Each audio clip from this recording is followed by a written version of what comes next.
Please welcome the Pinellas County 1112 Symphonic Band under the direction of Dr. Matthew McCutcheon.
Thank you, and thank you for staying around. It's been a long day and a long evening, and I really appreciate you being here to hear this.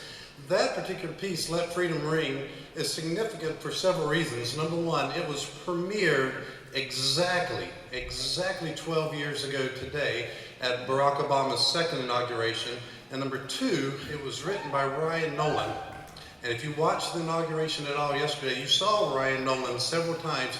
He is now the director of the President's Own Marine Band, and he was back in the back conducting through all the marches. So this is a piece that is really pretty important. And when Ryan wrote about it, he said that he really wanted to focus on land where my fathers died to remind us that we're standing on the shoulders of giants at all times. So it's a terrific piece, terrific concert opener. I hope you enjoyed it. Our next piece, Deep River, is a tune that a lot of you will probably recognize the tune, but this is a relatively new 3 or 4 year old setting, and it gives us a lot of opportunities for the terrific soloist in this group to perform. So hope you enjoy.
nervous now because I'm talking about Scottish history in a room full of people from Dunedin. So I'm going to do the best I can. Our next piece is called Culloden. And Culloden was a big, decisive battle in Scottish history, not just to the Scottish advantage. So essentially, here's what happened. In 1746, the Scottish wanted to retake the throne of the British Isle for Bonnie Prince Charlie. And they make their way over to England, and things are going pretty well until they get to Culloden. And when they get to Culloden, there's a big battle. The battle is quick. The Jacobites, the Scottish, lose about 13,000 men. The English lose about 300, and it's over. It's done. And so after that, the English rounded up the Jacobites and shipped them off all over the world and enslaved them. And part of what they did was they went through and they tried to essentially erase them. And a part of the way you do this with the culture is you get rid of their music. So they burned a lot of their music. Giroux, who wrote this piece, was making it as a composer in LA. Those of you my age or older will remember Dallas and the Blue and the Gray and pieces, shows like this. And she was doing really, really well. And she decided, I don't want to do this anymore. And she moved back to Louisiana and has dedicated the rest of her life to writing for band. And this was her first symphony. And what you're going to hear, what she got interested in, was all the snippets of tunes that had disappeared. She started researching this very, very heavily, and she'd find maybe 4 bars of something, and maybe 16 bars of a fiddle tune, and 8 little snippets. And by the way, these were just little melodies. They didn't have any sort of harmonization to them. And she decided that she really wanted to try to preserve them as much as possible. So this is it's a 3-movement symphony. We're only playing 1. Don't worry, my poor son's back there just groaning when he heard 3-movement symphony. And this is the last one. And the title is Culloden, but this isn't about the battle. Okay, there's no beheading, there's no screaming, there's nothing like this. This is about their music and the tunes and the jigs and the music that they danced to and the music that they lived to. And it was very important to her to try to bring it back, and I think you'll enjoy it.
We've got one more for you, but before we do, this is the time when I thank everybody. That's been done 5 times already, and you're ready to go home, so I'm just going to tell you a story. I've been at USF for 16 years, and about 13 years ago, we weren't still sure. My wife and I are from Virginia, and we weren't still sure if this was where we wanted to set down roots or if we wanted to get back to Virginia, which was the plan. The plan was to stay at USF for 3 years. That was 16 years ago. So I was talking to my wife one day, and I said, you know, if we want to go back to Virginia, that's fine. I can teach high school. I absolutely loved teaching high school. And she said, oh, no, you're not. I never saw you. So all these directors who we've been thanking appropriately all night for the incredible work they do making this happen, I think sometimes we forget about the incredible personal sacrifice of time and energy when they're with your family instead of with their own. And they're doing it because they're the only people on the planet who love your children as much as you do. So if we could please thank the band directors one more time.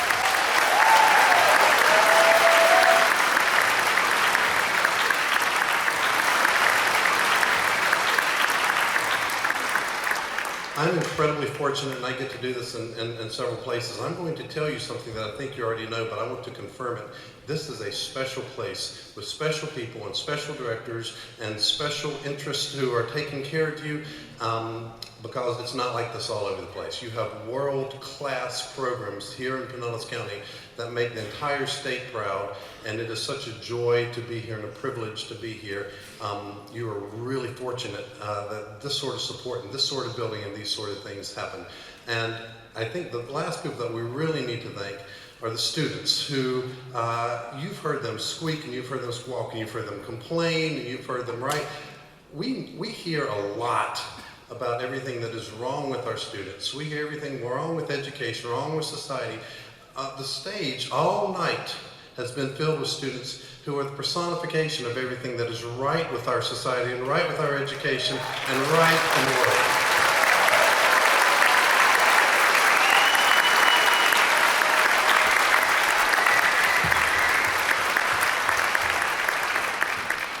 We have one final piece, and I need to bring up my notes so I remember this correctly.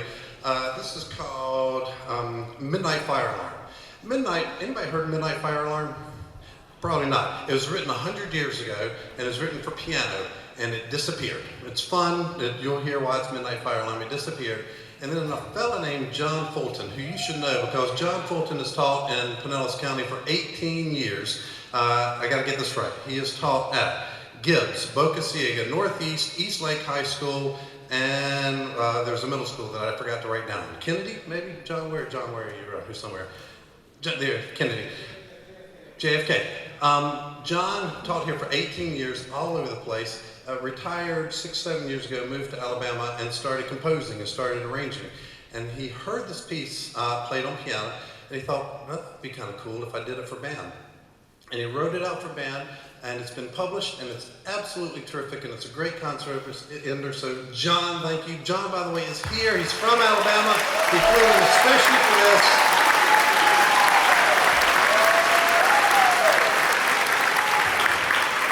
So we're going to finish with this and our special soloist with an instrument that is not normally a solo instrument.